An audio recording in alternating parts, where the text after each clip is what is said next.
This is the Voice of Freedom.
Listening to the Worldwide Freedom Radio Network with studios in Eagar, Arizona, broadcasting on satellite GE1, transponder 7, 7.56 audio, and over 700 FM stations across the nation and around the world. The following is a special presentation of the Hour of the Time.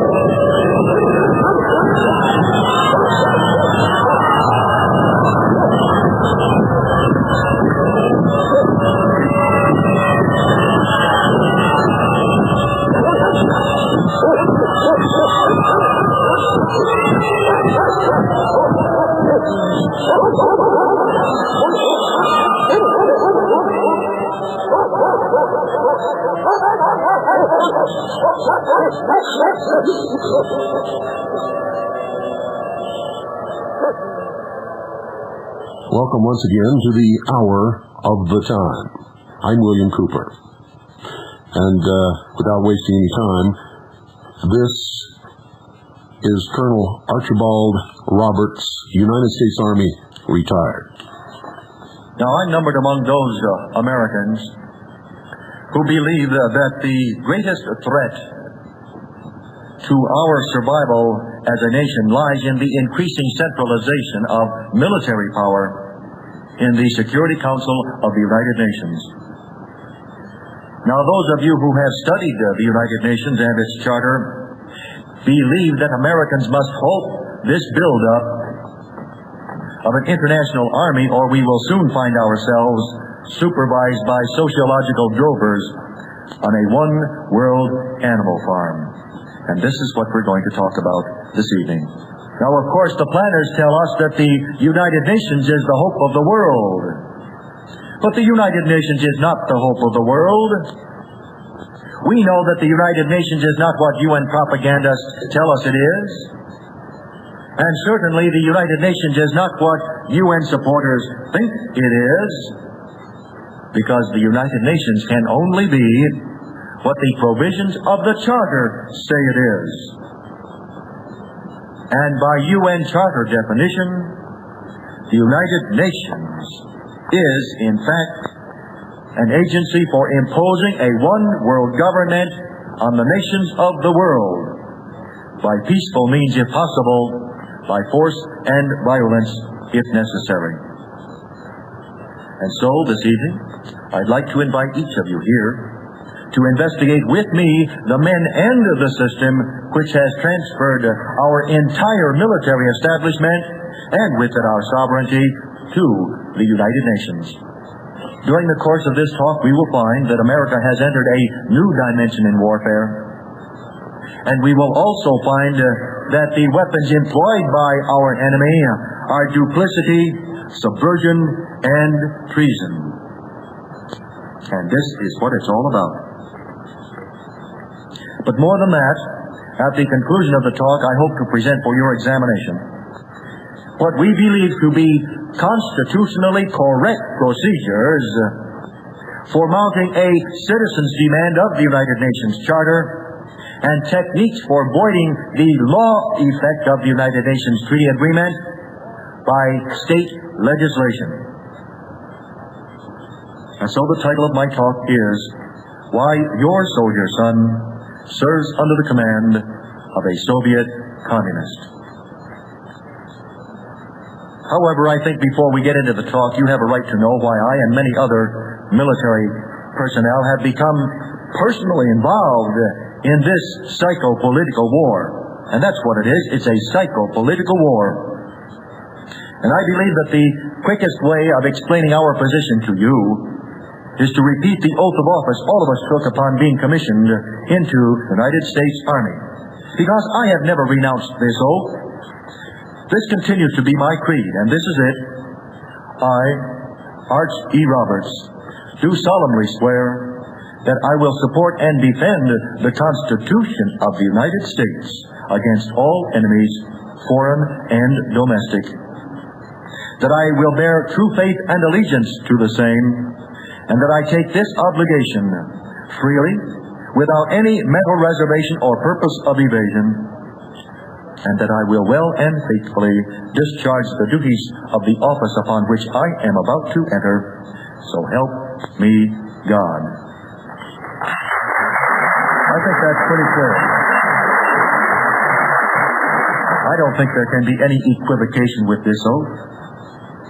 Now, another reason for my resistance to this United Nations takeover lies in the fact that my ancestors, with yours, created in this land the best form of government ever devised by the hand of man. And we must not lose this heritage. We must not lose this heritage. Well, let's begin our examination of the United Nations. And let's do this by identifying the founding fathers of the United Nations. And, sir, our first choice in this gallery of rogues must be Mr. Alger Hiss. And Mr. Hiss, of course, was Chief of Special Political Affairs in the Department of State. And Hiss was also a deputy to Mr. Leo Pasvolsky, about whom we will talk a little later. And Hiss had policy jurisdiction over all internal State Department activities and organizations. And he had the logistics and policy support of our activities in international organizations. And this specifically included the United Nations. And included the specialized agencies in the United Nations. And it included the American complement of personnel in the United Nations. Now, the origins of the Hiss relationship to the United Nations is told in a book, Seeds of Treason. And this book was written by Dr. Ralph D. Toledano. And on page 110 of his book, Professor D. Toledano has this to say, and I quote from Seeds of Treason. In August 1944, Hiss attended the Dumbarton Oaks Conference as Executive Secretary. When he returned, all matters pertaining to the proposed security organization came under his direct supervision. With Harry Hopkins, Cordell Hull, and others, Hiss worked on the first draft of the United Nations Charter. End of quote. Well, Hiss, of course, was approved by Stalin, Churchill, and Roosevelt as the General Secretary of the San Francisco Conference, which spawned the United Nations on 26 June 1945. And 3 years later, on 3 August 1948, Whittaker Chambers, in testimony before the House Committee on Un-American Activities, identified Alger Hiss as a Soviet espionage agent and a member of the Harold Ware Communist Cell in Washington, D.C. Now, you know that Hiss was subsequently convicted of perjury for denying under oath his communist activities, the first author of the United Nations Charter. And this Alger, his principal author of the first draft of the United Nations Charter, is also cited extensively in over 30 Senate investigations and reports dealing with subversion in the United States.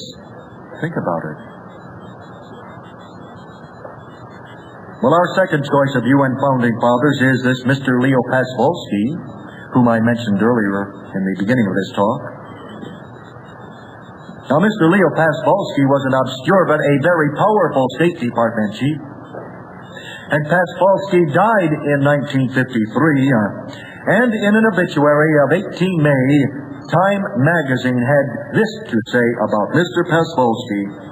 And here is the issue of Time magazine for this date, 18 May. Now, you know that Time magazine is an official publication of the establishment, and they are not likely to malign one of their own. And I quote from Time, died Leo Pasvolsky, 59, Russian-born architect of the United Nations Charter, an economics expert at Brookings Institute, a late 30s protege of Secretary of State Cordell Hull. Economist Pasvolsky served as Hull's principal behind-the-scenes strategist at the Dumbarton Oaks and San Francisco conferences. Now listen to this. He broke a Big Five deadlock at San Francisco, said Time, by reinterpreting the veto question and rewriting the UN Charter. End of quote. Well, the Time magazine revelation that Leo Pasvolsky, a Russian-born State Department chief, was the architect of the United Nations Charter may explain why much of this charter was copied directly from the Soviet Constitution. And you can lay the two documents side by side and identify what was taken from one and placed in the other. Well, it's also significant to know that in 1941, when Pasvolsky was named the chief of the Division of Special Research, he said that one of his objectives would be, and I quote Pasvolsky, one of his objectives would be to survey the basic principles which should underlie a desirable world order after the termination of present hostilities, meaning World War II. And listen to this, and to devise means of the limitation of national sovereignty. Well, I'd say that the provisions of the United Nations Charter pretty well meet Mr. Pasvolsky's requirements, particularly in limiting the national sovereignty of the United States of America. Well, the third member in our study of UN Founding Fathers, and some of you will have another choice, but my choice is a Professor Philip C. Jessup. Now, I'm sure that most of you know that Mr. Jessup attended all of these strategy meetings which preceded the San Francisco conference. He's a midwife of the United Nations. For example, he was Assistant Secretary General of the UNRWA Conference in 1943. And he was Assistant Secretary General at the Bretton Woods Conference in 1944. And, of course, he was a member of the American delegation at San Francisco in 1945. But here's something else you may not know about Professor Philip C. Jessup. Jessup is also a former head of the Institute of Pacific Relations. Now, you know that the Institute of Pacific Relations was investigated by the Senate Internal Security Subcommittee.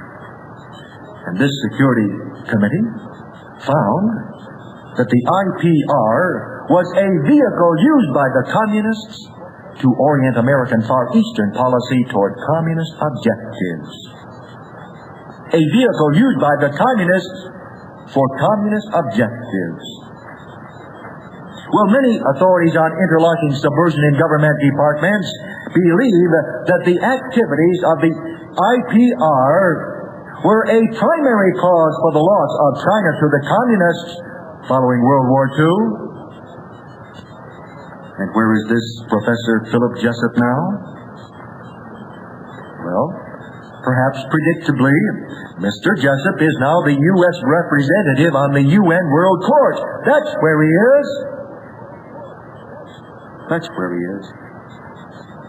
And of course, Jessup is also cited extensively in many investigations on subversion and Soviet activities in the United States, including this Institute of Pacific Relations, which I mentioned, but also in the activities of United States citizens employed in the United Nations, strategy and tactics of world communism, interlocking subversion in government departments, and scope of Soviet activity in the United States. Well, ladies and gentlemen, I believe that this sampling of the political persuasion with which the authors of the United Nations Charter are associated should help us in understanding the concealed objectives of the United Nations. Now let's get a clearer picture of these concealed objectives. And to do this, let's study one of the offices of the United Nations, just one. And this office will be the Undersecretary for Political and Security Affairs. Now, this Undersecretary is the executive officer of the Security Council. The executive officer. And anybody here who understands military organization tables will understand that this man is, in fact, the Commander-in-Chief of all armed forces placed at the disposal of the Security Council. He is, in other words, he is the Commander-in-Chief of the United Nations Army. He is also, incidentally, the custodian of all U.S. plans for self-defense, including the plans for Korea and Vietnam, for example. And perhaps it won't surprise you to know that this UN military post is consistently awarded to a Soviet communist. Consistently. Now, Americans don't seem to be alarmed by the fact that their sons serve under the command of a Soviet communist. But this complacency cannot be charged to lack of information, because the New York Times, which is the voice of the establishment, in an article dated 22 May 1963, headed Russian name to high UN post, identified this very condition. And I would like to show you that article, and I have a copy of it right here, the New York Times. And I quote from the Times. The post for Political and Security Council Affairs, said the Times, traditionally has been held by a Soviet national. The Undersecretary, said the Times, is a senior advisor to the Secretary General. Well, I guess he is. End of quote. Well, I took the trouble to look up the UN yearbooks for this period, and I found that the United Nations yearbooks confirms the New York Times article, because here are the official identifications from the UN itself of the appointees to the Undersecretary for Political and Security Affairs since the very beginning of the United Nations. And here they are. 1946 through 1949, Arkady Alexandrovich Sobolev, USSR. 1949 through 1953, this is the Korean War period. Konstantin E. Zachinko, USSR. 1953 through 1954, Ilya S. Turnyshev, USSR.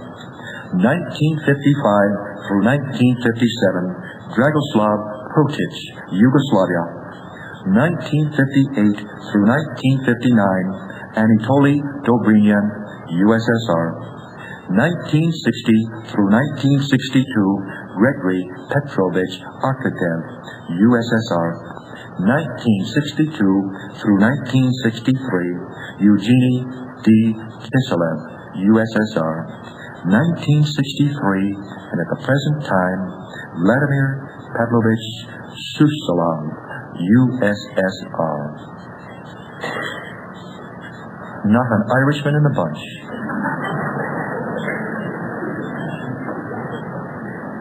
Now, many leading Americans have voiced anxiety at the constant appointment of a communist to fill this UN military post. And that's exactly what it is.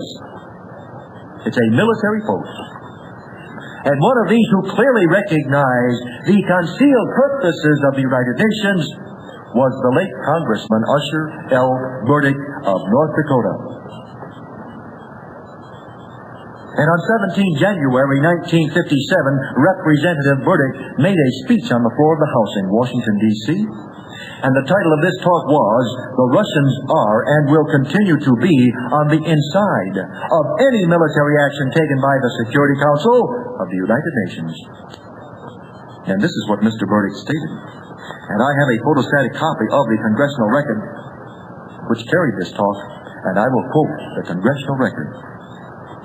This means that since the Security Council was organized, the Russians, through this secretary, have had close touch with all military plans. Listen to this. The directives to MacArthur and the reports coming from him, said Congressman Burdick, passed through the hands of this secretary. Now can you understand what MacArthur was up against in trying to win the Korean War? Think about it. Think about it. Well, there's no question but that the Soviets control the United Nations Army. But their standards are not our standards. And I denounce the men and the system which has placed our entire military establishment into this intolerable position.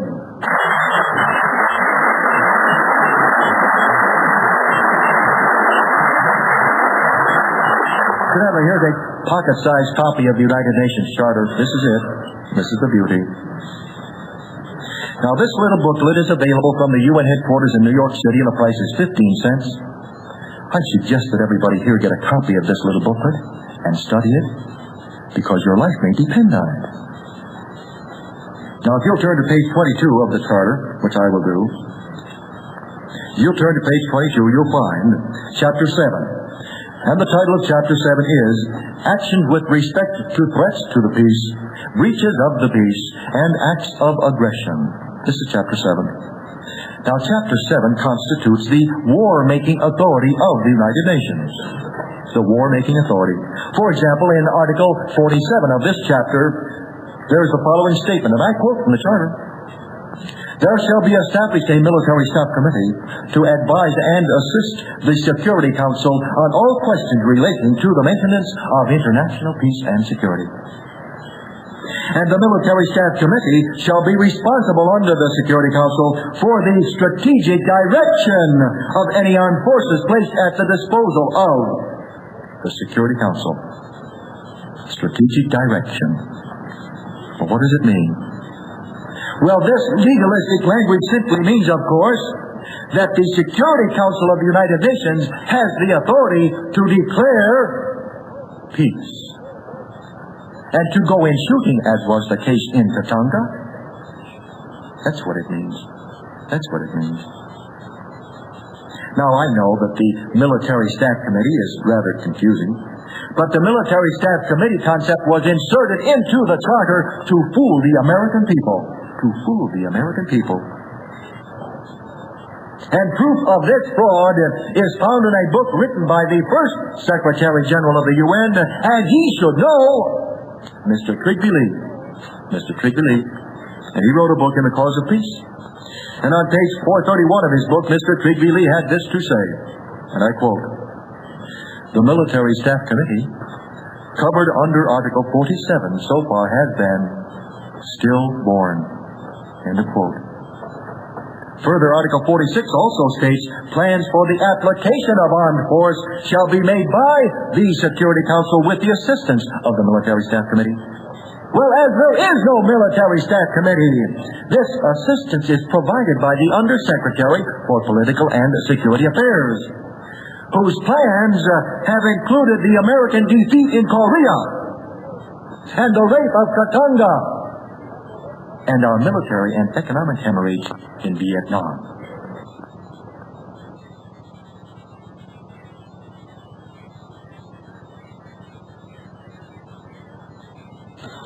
This is the voice of freedom.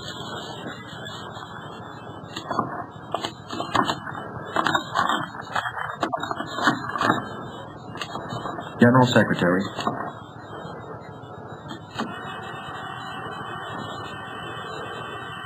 We have to recue this tape, ladies and gentlemen. If you'll bear with me for just a few seconds.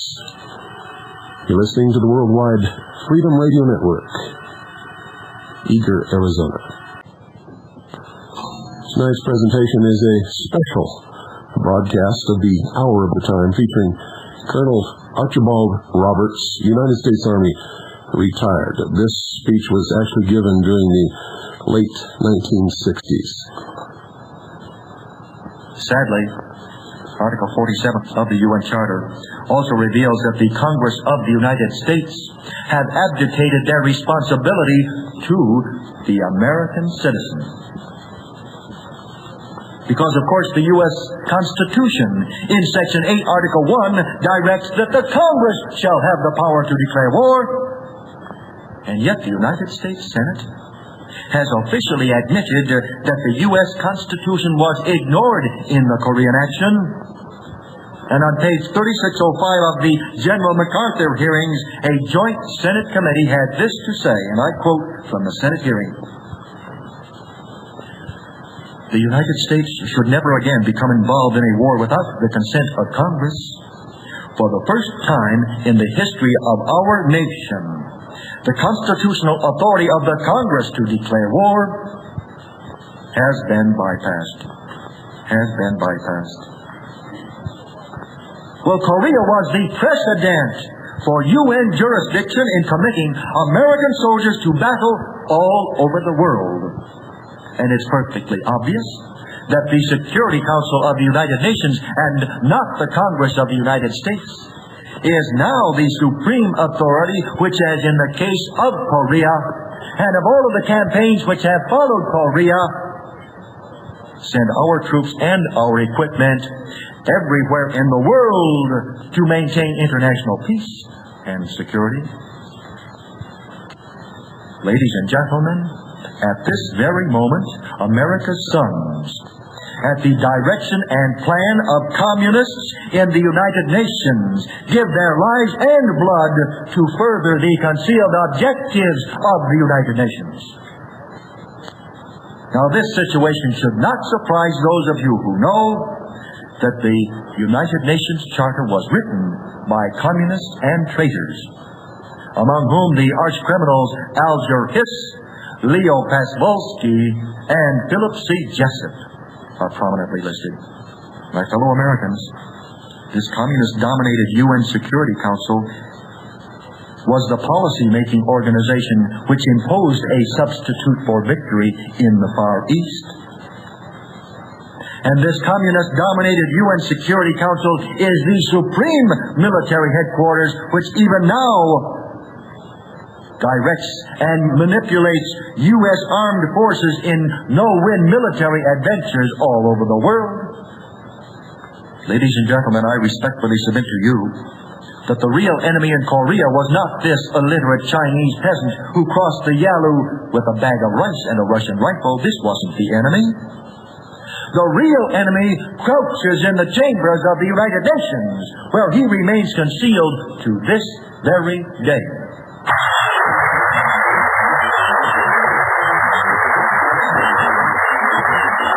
Now, this concealed enemy has attempted to supplant the United States Constitution and to establish in its place the United Nations Charter as the supreme law of the land. And let's prove that statement. Furthermore, the Congress of the United States has acquiesced to this criminal abrogation of the Constitution. Now, let me quote from Senate Document 87, titled Review of the United Nations Charter. This is an official document from the United States Senate. "And the judges in every state shall be bound thereby. Anything in the Constitution or the laws of any state to the contrary, notwithstanding." End of quote. Well, I hope that we have now exposed the fiction that the United Nations is some kind of a debating society. The United Nations is not a debating society. The United Nations is an instrumentality for global conquest. and its objective is to overthrow the constitutional government of the United States and of the several states by peaceful means if possible, by force and violence if necessary. Well, I think at this point in our study we should have clearly defined the war-making functions of the United Nations. Now let's learn something about the international sleight of hand which has transferred our military establishment to the United Nations. And let's go back to the Charter of the United Nations. For, of course, under Article 43 of the UN Charter is found the authority and the law for establishing an armed United Nations. And it's all here. And I quote Article 43. All members of the United Nations, states Article 43, in order to contribute to the maintenance of international peace and security, undertake to make available to the Security Council on its call and in accordance with a special agreement or agreement, armed forces, assistance and facilities, including rites of passage, necessary for the purpose of maintaining international peace and security. End of quote. Well, ladies and gentlemen, the most cursory examination of Article 43 permits only one conclusion, only one. It's the intent of Article 43 to provide the United Nations with unlimited war-making capabilities and to create a super government of the world. This is what it means. Because, of course, Article 43 will wipe national boundaries off the map. And it will create an irresistible international army. And it will chain the people of the world to a military juggernaut. And so finally, we have now arrived at the real objective of the United Nations Charter. Because absolute, monolithic, military power is the concealed objective of the United Nations. This is the power. Of course, the achievement of this goal must be preceded by brainwashing, which will condition the American public to accept this coming military dictatorship. And so the planners promote their world empire under the guise of international peace and security. Now let's illustrate this technique. You may recall that on 1 September 1961, the United States government filed with the United Nations Security Council and General Secretary a plan for the transfer of our entire military establishment to the United Nations. But there was no cry of outrage from the American people. There was no protest from the American people. There was nothing. Nothing. Well, this policy document for surrender, and this is it. This policy document for surrender is State Department Publication 7277, and its title is Freedom from War, the United States Plan for General and Complete Disarmament in a Peaceful World. Well, this somewhat innocuous little book in the United Nations blue will kill you. It will literally kill you. Because in it, our State Department calls for the progressive reduction of the war-making capability of the nations and the simultaneous strengthening of international institutions to settle disputes and maintain the peace. Which means, of course, the disarming of the United States and the establishment of a United Nations Army. This is exactly what it means. Now, of course, to implement this plan, to implement this surrender plan, where no state, and I quote, where no state would have the military power to challenge the progressively strengthened UN peace force, it was necessary to translate this State Department policy into law. And of course to assure brainwashed Americans that this law was in their own best interest. Well, this is the way they worked it. Very simple. In the same month that our State Department presented its Freedom from War plan to the UN, the U.S. Congress was pressured into passing Public Law 87-97. Now this is the Arms Control and Disarmament Act. It's a public law. Now this public law, dated 26 September 1961, established the United States Arms Control and Disarmament Agency. This is it. This is the law. Now among the functions of this agency, and I quote from the law, are the following: the preparation for and the management of United States participation in international negotiations in the arms control and disarmament field. 2, the dissemination and coordination of public information concerning arms control and disarmament. And 3, the preparation for, operation of, or as appropriate, direction of United States participation in such control systems as may become part of the United States control and disarmament activities. Well, that's pretty confusing. But stripped of its deliberately confusing and evasive semantics, the Arms Control and Disarmament Act confers upon socialistic bureaucrats the authority to destroy our sovereignty in secret international agreements and to propagandize the American people into accepting these felonious acts as being in the best interests of the United States.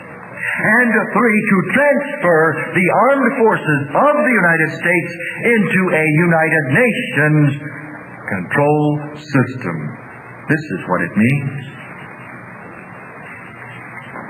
Ladies and gentlemen, the enormity of this subversion is nearly incomprehensible.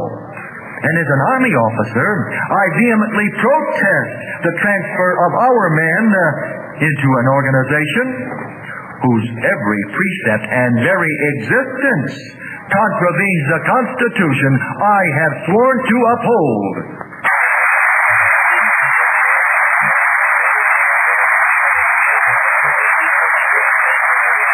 And I reject these illegal agreements which would place me under a foreign flag and an enemy commander-in-chief. And I deny the right of anybody in my government or anywhere else to enlist me in a United Nations Army.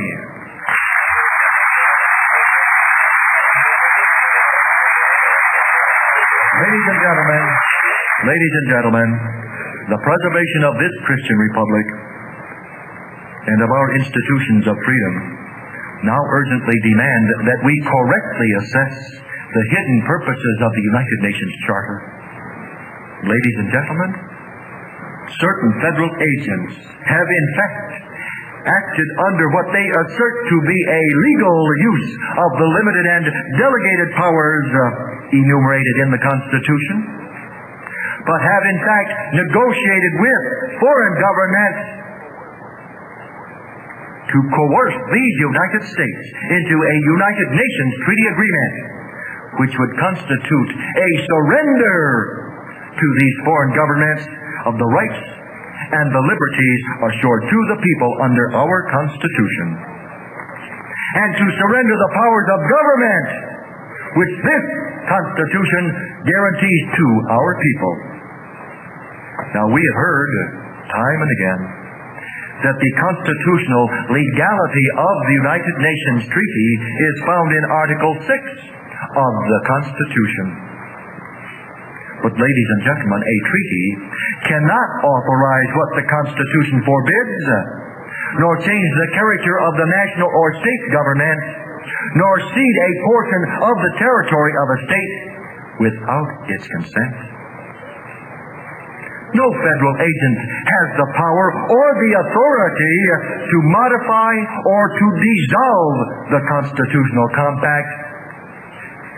No agent has this authority. It is the states.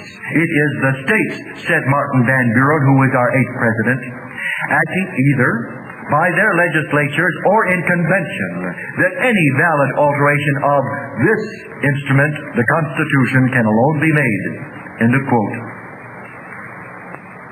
Therefore, the state, acting in its highest sovereign capacity, is the only agency which can now repudiate these unauthorized acts of its agents. And so, the proper party to now challenge the validity of the United Nations Treaty is a party to the Constitutional Compact, a sovereign state. Now the reason that the people and the states have been burdened with the acts of these federal agents in their surrender of the powers of government to the United Nations is the fact that the states have not repudiated as unauthorized and void the attempts of its agents to act beyond their authority.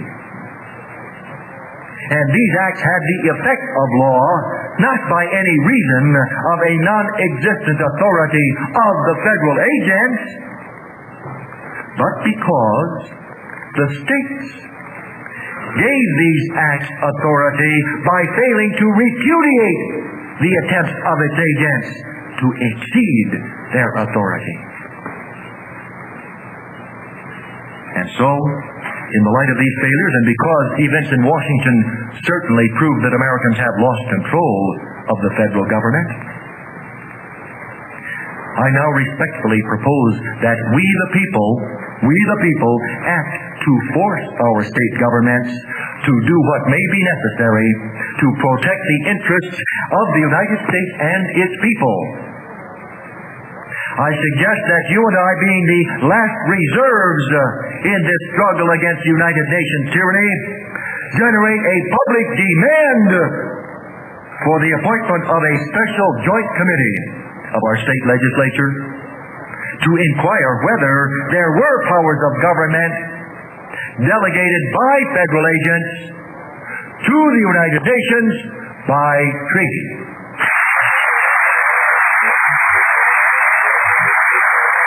I suggest that these legislative committees conduct an investigation as to whether the United Nations Treaty affects the state or relates to the relinquishment of any of the laws or the rights affecting the state or its people, and whether the United Nations Treaty would deprive the state or its people of rights and privileges, or would involve any change in the provisions of the Constitution of the United States without the consent of the government of the state and its people. I suggest to you that upon determining that the United Nations Treaty Agreement is beyond the authority granted to these federal agents by constitutional compact, that the state legislature prepare a statute, not a resolution, a law, declaring that the United Nations Treaty Agreement is null, void, and of no effect in the state.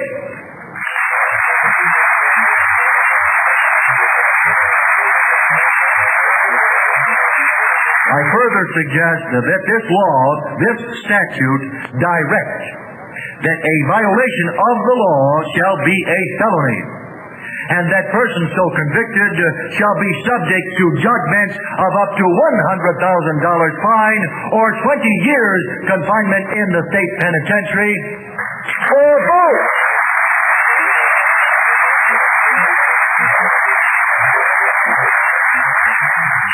The legislature of the state, by adopting such a law, such a statute, will clarify and make definite the law in the state, and will discharge the state's obligation to ensure that the limits of the United States Constitution are respected within the boundaries of the state.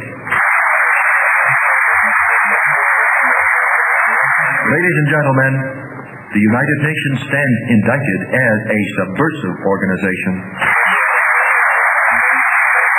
Its objective Its objective is the destruction of our Christian republic. But now we know that relief from this condition of peril is in our hands, yours and mine. May God save the United States of America.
Ladies and gentlemen, you've been listening to a special presentation of the Hour of the Time, featuring Colonel Archibald Roberts, United States Army retired. The speech that you heard was given in the latter part of the 1960s. It was difficult for people to understand and believe what he was telling them at that time. Even though he spoke to a very receptive audience, it represented a very small percentage of the American public, much like today. But today, a lot more people are waking up. For you see, all of the things that he discussed and talked about in his speech have now come to pass. And all of you listening know that. You also know that there's something terribly wrong. You can feel it in your gut, even though maybe some of you can't put your finger on it. This nation is being destroyed. It is being destroyed from within. According to a very well thought out and implemented plan of action.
Ladies and gentlemen, you have been listening to a special presentation of the Hour of the Time featuring Colonel Archibald Roberts, United States Army, retired. He spoke to his audience in the latter years of the decade of the 60s.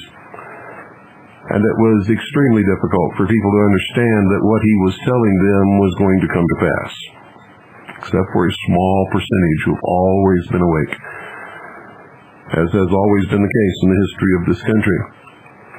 But now that you've heard what he said at the latter part of 1969, and you see it happening all around you, you see that our military forces are serving as the peacekeeping forces for the United Nations, and that they are actually being placed under the command of foreign officers, and that the military command of the United Nations has always been and always will be, by agreement, a Russian general.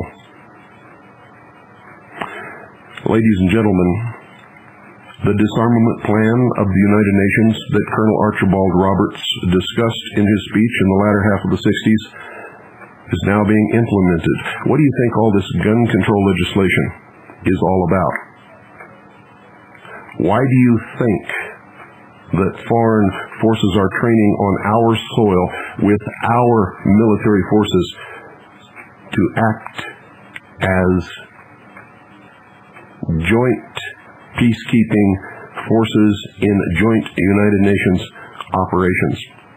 And why do you think they're specifically practicing urban warfare on mock-ups that do not resemble European, Asian, South American, or African cities, ladies and gentlemen?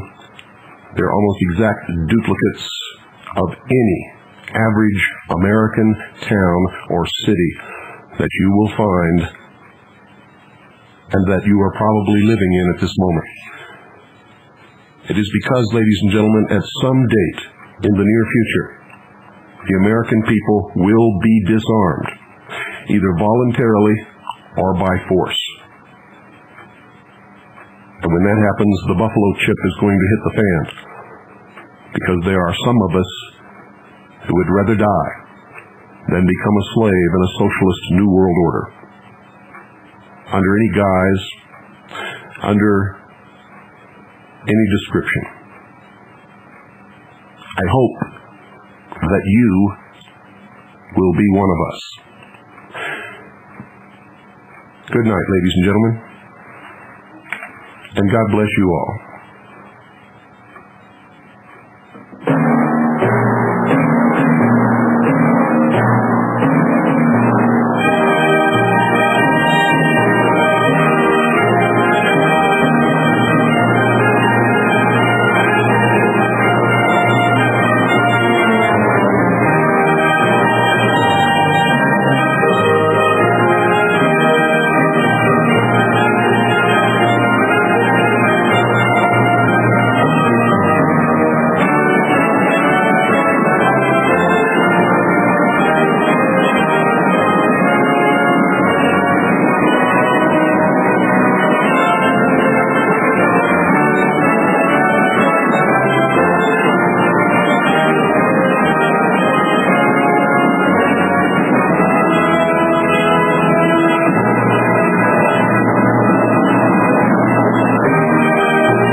listening to the Worldwide Freedom Radio Network with studios in Eagar, Arizona, broadcasting on satellite GE1, transponder 7.56 audio, and over 700 FM stations across the nation and around the world.